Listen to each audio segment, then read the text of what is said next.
When you look around Europe, what do you see? Do you recognise the continent you grew up in?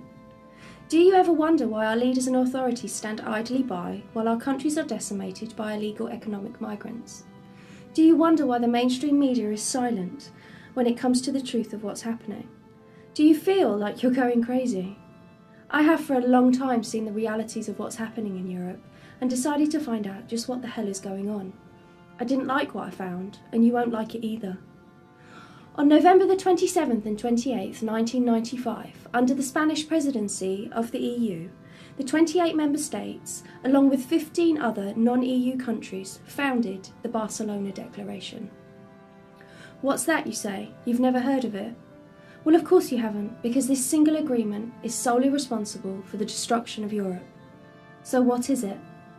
Known as the Barcelona Euro-Mediterranean Declaration of 1995, which was agreed upon by the EU, Morocco, Algeria, Tunisia, Egypt, Jordan, the Palestinian Authority, Syria, Lebanon, Turkey and Israel. This agreement, under the guise of being a trade deal, is actually an agreement to flood Europe with migrants from Islamic countries. But why would they want to do that, you say? Well, what is often the motivation for our leaders to do the things they do? Greed and self-interest, of course. In exchange for flooding Europe with Muslim migrants, they get trade deals and backhanders from the Arab world, who we know are hell-bent on turning the world Islamic and silencing anyone who dares speak out against their oppressive and hateful ideology. In exchange for these trade deals and financial backhanders, the EU has promised to offer integration into the expanded internal market of the EU and the possibility to obtain free movement of goods, services, money and people, to shut down all speech deemed to be Islamophobic, xenophobic and racist, and allow special privilege to Muslims. The declaration took effect in 2010 when boats loaded with migrants started arriving from the African continent under the guise of being refugees desperately fleeing war.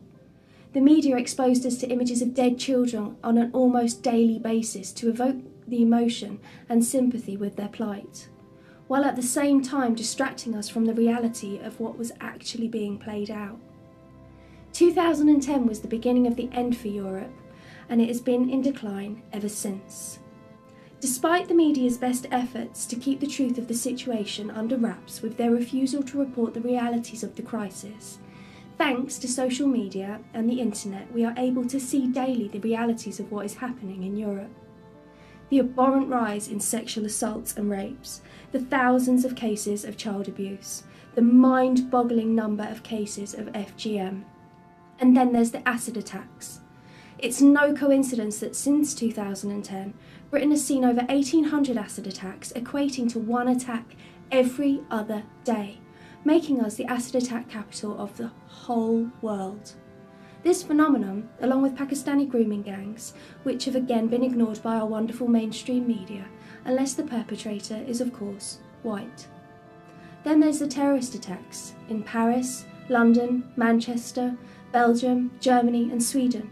It seems even the killing of our children is considered fair game by these Islamic terrorists, all the while our leaders' pockets are being lined with blood money. And while Muslims are afforded what is in reality special privileges to preach hate in our streets, protest our military, burn poppies, rape our children, murder our women, and generally do whatever they please, anyone who dares speak out or stand up against what is happening is smeared with the unfounded labels of racist, Nazi, bigot and Islamophobe. But these labels have no effect at silencing us anymore. We are starting to fight back. Make no mistake, this is the genocide of Europe. Our cultures, our heritage, our traditions and values are all under attack. The freedoms that make Europe such an amazing continent are under threat, including women's rights, the protection of children, the rights of the LGBT community that were fought for over many decades and finally secured, are now at risk from the oppressive, hateful and intolerant ideology of Islam. Women in parts of Europe are scared to go out alone at night in Muslim-majority areas. They are being told what they can and cannot wear, what they should be covered up to comply with the sensibilities of Islamic dictates. Sharia patrols tell British citizens what they can and cannot do. Our legal system is used against us to protect Muslims, while non-Muslim British people are punished harshly for trivial things perceived as Islamophobic. Then there's the birth rates, the multiple wives, the failure to integrate properly, and very little contribution to the country in any meaningful way.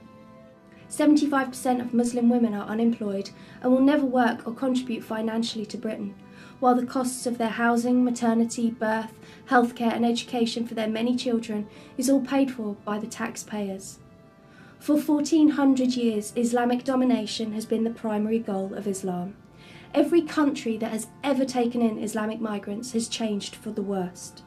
You only have to look at countries like Iran, Afghanistan and Syria to see how conservative Islam changes a country from free and progressive to an oppressive hellhole for anyone except Muslim males.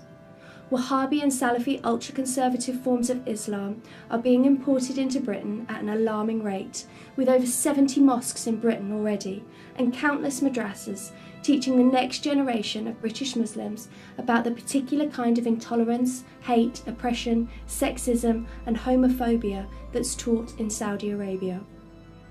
The number of women walking around in the niqab has exploded, and entire towns are now almost completely Muslim. Unless something changes, Britain will be predominantly Islamic within 2 generations. This is the reality of what's happening all across Europe. All the Eastern countries are fighting back and refusing to mass import the ideology that will never live in peace with any other culture. We know it will never peacefully coexist alongside any other culture, because history has shown us this to be the case. We must stop ignoring history and learn from it. Islam has no place in the Western world, and our leaders already know this. It's time everybody else knew it too. Say no to the Islamisation of Europe before it's too late.